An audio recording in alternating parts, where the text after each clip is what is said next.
Murder जो है single person accused था who committed this act of murder, और जिस बेईमाना तरीके से ये कत्ल हुआ है, और मुझसे ये एहसास होता है कि जहांगीर साहब, मैं आपकी तरफ आऊंगी।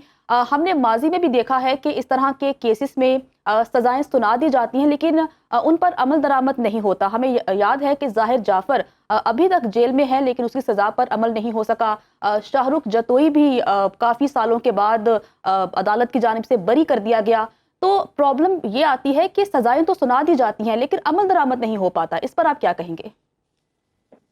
बहुत शुक्रिया। देखें, एक लॉ का जो प्रोसीजर है उसको तो अडॉप्ट करना पड़ता है उससे, क्योंकि जो जिसको आप सजाए मौत देते हैं उसका भी राइट ऑफ अपील होता है।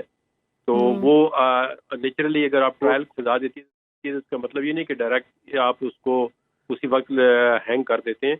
उसमें उसके पास टाइम होता है। तो वो अब हाई कोर्ट में अपील जो है वो करेंगे, तो हाई कोर्ट उसका फैसला देगी, फिर वो सुप्रीम कोर्ट में अपील करेंगे। जो ज़ाहिर जाफर वाला केस था वो अभी सुप्रीम कोर्ट में पेंडिंग है। हाई कोर्ट ने उसकी डेथ सेंटेंस और जो मर्डर रेफरेंस था उसको कंफर्म कर दिया।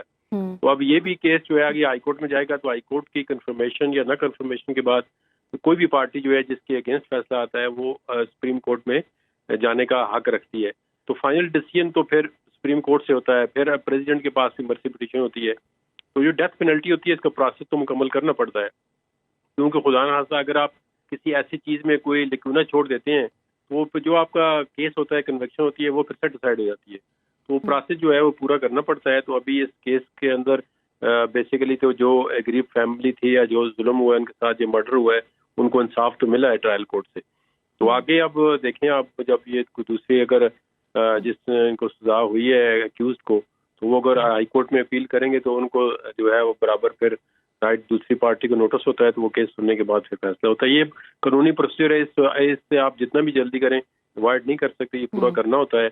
और उसके बाद जो भी फाइनल अल्टीमेट डिसीजन आएगा, जब ये अपील में जाते हैं तो क्या वहाँ पर कोई नए शवाहिद भी पेश किए जाते हैं, या वही प्रोसेस होता है सेम, उसी केस को जो है वो दोबारा से रिकंसिडर किया जा रहा होता है? ये देखें, कोर्ट के पास ये इख्तियार होता है कि वो नए शवाहिद, लेकिन नए शवाहिद ये कोर्ट इजाज़त देती है, या बाज़ बात लोग कहते हैं जी इसको केस को लंबा करने के लिए वो ले आते हैं। तो जो ट्रायल कोर्ट होती है, असल ट्रायल तो उसके पास होता है। वो उन्होंने अपील में ये देखना होता है कि जो एविडेंस है वो उसको इंटू रिस्पेक्ट या उसके प्रोस्पेक्टिव में कोर्ट ने कंसिडर किया है। दूसरी पार्टी कहती है जी मेरा ये कसूर नहीं था।